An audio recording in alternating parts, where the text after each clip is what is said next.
Well, this past week, in a group that I was with, we had the opportunity to take some time to pray with Lectio Divina, our readings for this weekend. And some of the discussion that ensued afterwards really said, we're not that far away from that experience of the lepers. The last year for our group really reminded them of what we hear in our readings this weekend. Now, for the lepers, as we heard in Leviticus, there were strict requirements of what they needed to do. And they really became ostracized from the community. Partly because of fear of the disease, partly because of the impurity that was associated with it. They literally were kicked out of the community, had to dwell away from family and friends, away from the village, not able to work, not able to provide for family, not able to do any of those things that were normal, everyday parts of life. They were literally quarantined. Quarantined until such time as they no longer presented any signs of the disease. And on top of that, because of the fear, people couldn't come to them. 6-foot distancing. They couldn't come near because of fear of transmitting the disease. So the leper would have to cry out, "Unclean, unclean," so people would know not to approach. For some, it probably was met with mercy. But for others, undoubtedly, there was a real sense of being ostracized and being kicked out from the community. Now Jesus, as this leper came to Jesus, it was a whole different story of what went on there. Now the leper, we don't hear him crying out, "Unclean, unclean." The leper came to Jesus, knelt down, presumably violating the social distancing of the day, knelt down and looked at Jesus. "If you will, you can make me clean." And Jesus said, "I do will it." And Jesus did something amazing. He touched the person. That wouldn't have happened.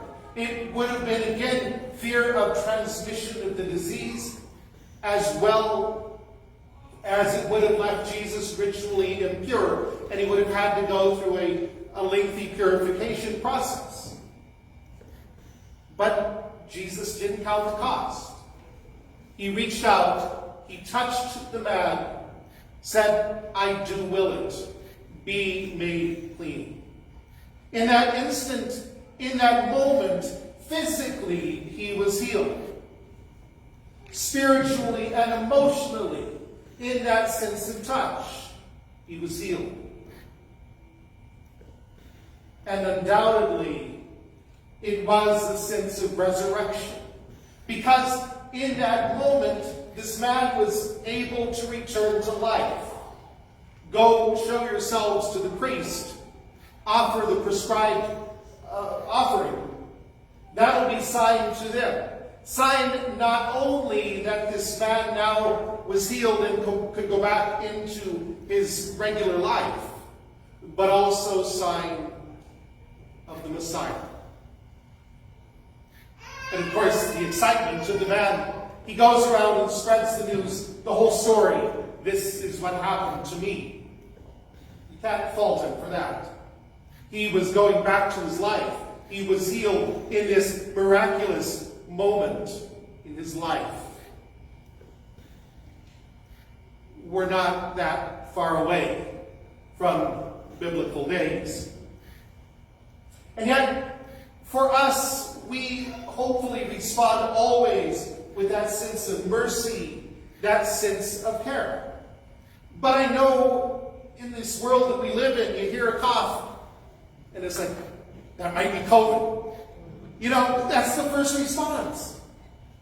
We are quick to jump to conclusions and not see the person, not always respond with mercy and compassion.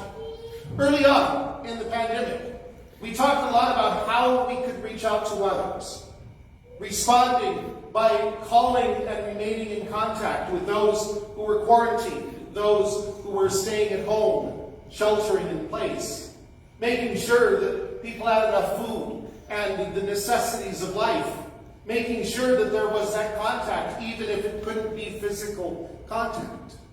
If someone was sick, bringing a meal and leaving it outside the door. I know when I was sick, there were several people that did that, and it was always such a nice gift to open the door and see somebody brought Perkins one day, and it was this huge breakfast feast. What an incredible gift that was to receive. It was a healing gesture in that moment. We talked a lot about how we can respond. That doesn't end now. That's the response of mercy. That's the response of love. That's the response of care. Always being mindful of our brothers and sisters in need. Always reaching out with merciful love to those most vulnerable, to those in need. Now, I think we look at all of this from the lens of St. Paul. Now, St. Paul was writing to the Corinthians in this first letter.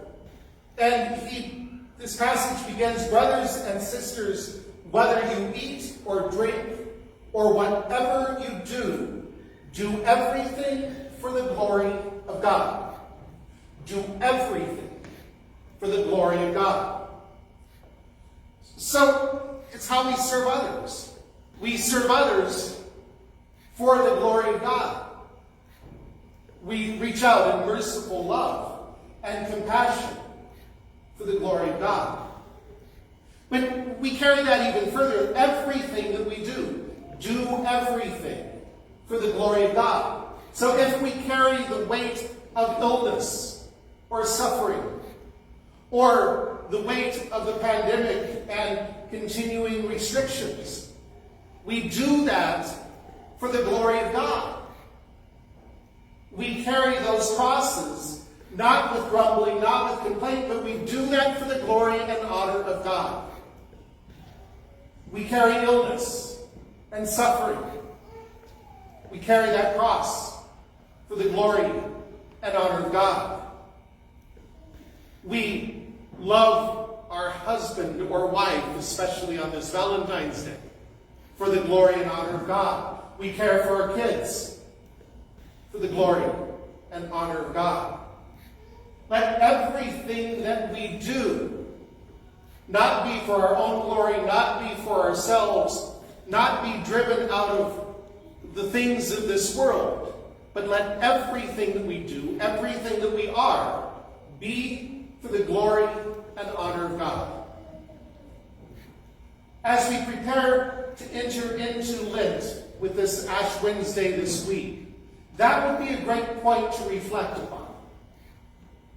Am I doing everything in my life for the glory and the honor of God? Is that my foundation? Is that the lens from which I look at my life? And if not, what needs to change? How do I need to enter into the season of conversion to truly ensure that everything I am about, that everything I do, that everything I am is all for the glory and the honor of God?